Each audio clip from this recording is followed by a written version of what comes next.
আসসালামু আলাইকুম। আমার নাম ইশরাক আহমেদ। ইন্টিগ্রেশনের আরেকটি নতুন ভিডিওতে আপনাদের সবাইকে স্বাগতম। আজ আমরা প্রতিস্থাপন প্রক্রিয়ার আরও দুইটি প্রবলেম সলভ করব।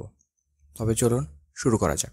3-এর a নাম্বার ফাংশনটিতে লেখা আছে integration of x square into a to the power X cube. So ধরি i equals two integration of x square a to the power X cube dx। এখানে আমরা a to the power x এর ইন্টিগ্রেশনের value জানি, কিন্তু এখানে a to the power X cube আছে। So আমরা বেসিক নিয়মে এটি সলভ করতে পারবো না। যদি এখানে a to the power x থাকতো তাহলে আমরা সরাসরি ফর্মুলা বসিয়ে দিতে পারতাম, কিন্তু a to the power X cube থাকার কারণে এটিকে আমাদের অন্য ভ্যারিয়েবল দ্বারা রিপ্লেস করতে হবে। তাই আমরা ধরি x cube equals to Z. এখন আমরা জানি এক্স কিউবকে ডিফারেন্সিয়েট করতে হবে যাতে আমরা ডিএক্সকেও রিপ্লেস করতে পারি।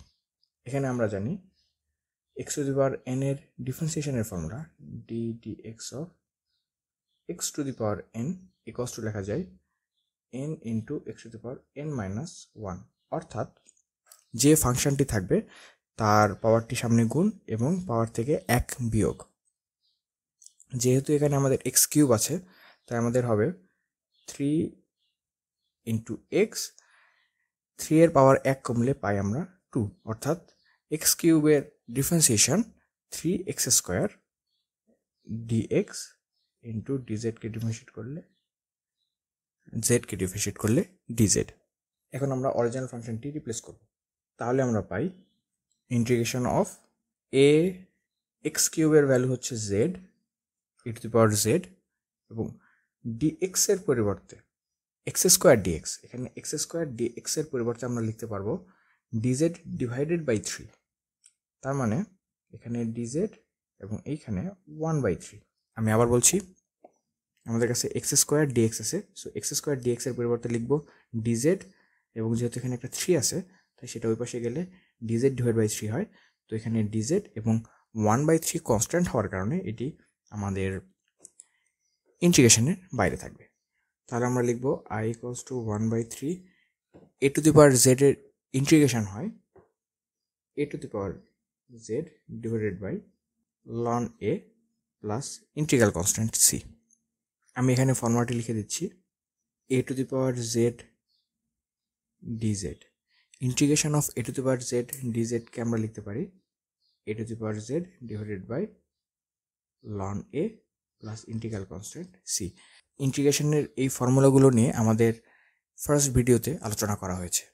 এখন তাহলে 1/3 ইন্টু ln a, এখন যেহেতু জেডকে আবার আমাদের অরিজিনাল ফাংশনে রিপ্লেস করতে হবে তাই আমরা লিখতে পারবো Z equals to X cube, so A to the power X cube plus integral constant C. এটি হলো আমাদের অ্যান্সার। চলুন পুরো ম্যাথটিকে আরেকবার সামারাইজ করা যাক। আমাদের দেওয়া আছে ইন্টিগ্রেশনের ফাংশনটি X square into A to the power X cube DX. এখানে এক্স কিউবকে আমরা জেড ধরে নিয়েছি, তারপরে এক্স কিউবকে ইন্টিগ্রেট করে এরপর এক্স কিউবকে ডিফারেন্সিয়েট করলে আমরা পাই 3x square DX equal DZ. তারপরে অরিজিনাল ফাংশনটিকে রিপ্লেস করেছি এক্স কিউবের পরিবর্তে জেড, তাহলে A to the power Z, এবং এক্স স্কোয়ার ডিএক্স এর পরিবর্তে আসে ডিজেড ডিভাইড বাই 3, সো 1/3 ইন্টিগ্রেশনের বাইরে এবং ডিজেড। তারপরে এ টু দি পাওয়ার জেডকে ইন্টিগ্রেট করলে আমরা পাই a to the power z divide by ln a plus integral constant c. এরপরে আমরা এ টু দি পাওয়ার জেড এর ক্ষেত্রে জেডকে আবার অরিজিনাল ফাংশনে কনভার্ট করে দিয়েছি, তাহলে আমরা পাই 1/3 into A to the power X cube divide by ln a plus integral constant C. এখন আমরা বি নাম্বার প্রবলেমটি সলভ করব। এখানে দেওয়া আছে বি নাম্বার প্রবলেমটি integration of e to the power x into tan E to the power x into sec E to the power x. এই প্রবলেমটি দেখতে খুব কঠিন মনে হইলেও এই প্রবলেমটি খুবই ইজি। অন্যান্য এখন পর্যন্ত যতগুলো ম্যাথ সলভ করা হয়েছে তার মধ্যে এই প্রবলেমটি হয়তো সব থেকে বেশি ইজি। চলুন শুরু করা যাক। ধরি i equals to E to the power x into tan E to the power x into sec E to the power X DX. এখানে আমরা tan x sec x এর ইন্টিগ্রেশন জানি, কিন্তু এখানে দেওয়া আছে tan e to the power x। So e to the power x কেই আমরা z ধরে নিব, ধরি e to the power x equals to z। এখন e to the power x কে ডিফারেন্সিয়েট করলেও আমরা e to the power x ই পাই। এখানে পাশে লিখে দিচ্ছি, differentiation of e to the power x ও e to the power x ই হয়, তাই e to the power x এর differentiation e to the power x dx equal dz। এখন চলুন অরিজিনাল ফাংশনটিকে রিপ্লেস করা যাক। I equals to tan e to the power x এর বদলে tan z, sec e to the power x এর পরিবর্তে sec z, এবং e to the power x dx এর পরিবর্তে আসবে dz। আমি আবার বলছি, tan e to the power x এর পরিবর্তে tan z, sec e to the power x এর পরিবর্তে sec z, এবং e to the power x into dx এর পরিবর্তে dz আসবে। তাহলে আমরা পাই integration of tan z sec z dz। এখন tan z sec z dz এর ইন্টিগ্রেশন হয় শুধু sec z plus integral constant c। এখন sec z কে অরিজিনাল ফাংশনে কনভার্ট করলে, অর্থাৎ sec z এর পরিবর্তে e to the power x plus c, এটি হলো আমাদের অ্যান্সার। চলো পুরো প্রবলেমটা আরেকবার সামারাইজ করা যাক।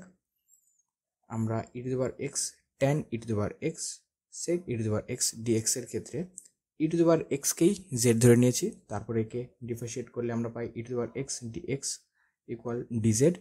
এরপর tan z sec z কে শুধু নর্মাল ফর্মুলায় ফেলে ইন্টিগ্রেট করলে আমরা পাই sec z plus integral constant c।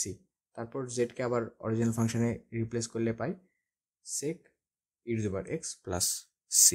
তাহলে আজ এই পর্যন্তই, দেখা হবে পরের ভিডিওতে। এতক্ষণ আমাদের সাথে থাকার জন্য ধন্যবাদ।